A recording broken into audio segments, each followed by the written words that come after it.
আচ্ছা, আমরা আমাদের 48তম নিয়োগ প্রত্যাশী চিকিৎসকদের পক্ষ থেকে আমাদের এখানে যে বিক্ষোভ কর্মসূচি ছিল, সেখান থেকে আমাদের 7 সদস্য বিশিষ্ট চিকিৎসকদের একটা প্রতিনিধি দল মন্ত্রণালয়ে আমরা অবস্থান করি এবং অবস্থান করার পর আমাদের স্বাস্থ্য মন্ত্রণালয়ের সচিব স্যার, তার সাথে আমাদের মিটিং হয়।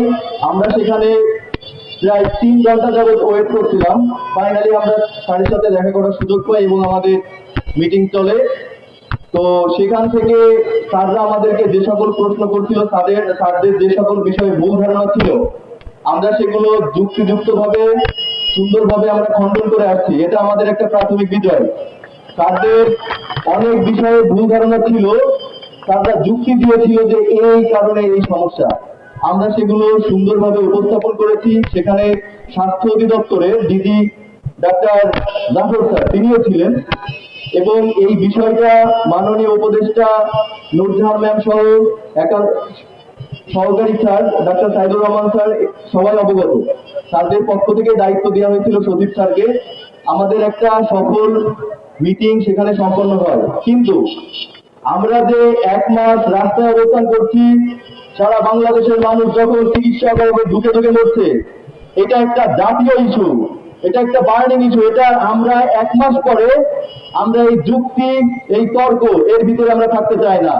আমরা চেয়েছি অনতি বিলম্বে দেশের স্বার্থে দেশের মানুষের মৌলিক অধিকার চিকিৎসা সেবা তাদের কাছে পৌঁছে দিতে অনতি বিলম্বে এ বিষয়ে সুস্পষ্ট একটা রূপরেখা, সুস্পষ্ট একটা নির্দেশনা তারা দিবে। আমরা সেটা না পেয়ে আমরা অত্যন্ত ক্ষুব্ধ হয়েছি এবং আমরা তাদেরকে স্পষ্টভাবে জানিয়ে দিতে চাই, দেশের মানুষের স্বাস্থ্য সেবা নিয়ে বাংলাদেশের মানুষ ডাক্তারের অভাবে চিকিৎসা নিতে পারছে না। এই সমস্যাটি জাতীয় সমস্যা, এই সমস্যার সমাধান করতে হবে অনতিবিলম্বে এবং এই মাঠের আন্দোলন মাঠেই সফল করে আমরা ঘরে ফিরব। আর নয় আশ্বাস বাস্তবায়ন চাই। আমরা সকল মন্ত্রণালয়ে গিয়েছি, সবাই আমাদেরকে বলেছে আপনাদের দাবি যৌক্তিক। এখান যে রিক্সা চালক ভাইয়েরা যায়, তারা বলেছে যে আমার উপজেলায় ডাক্তার নাই। এই মুহূর্তে আমার সামনে যে সকল সাংবাদিক ভাইয়েরা আছেন, আপনারা বলবেন আপনার উপজেলাতে এই মুহূর্তে কতজন ডাক্তার?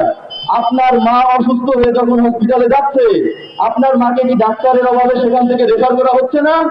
আপনারা এগুলোর উত্তর দিবেন। বাংলাদেশের সবাই চাই ডাক্তার নিয়োগ হোক, তাহলে মন্ত্রণালয়ের কেন এত প্রহসন? আমরা আর কোন প্রহসন আশ্বাসের ভিতর থাকতে চাই না। আমরা আমাদের দাবি অনতিবিলম্বে বাস্তবায়ন করতে চাই।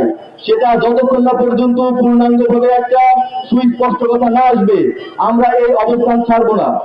ধন্যবাদ সবাইকে।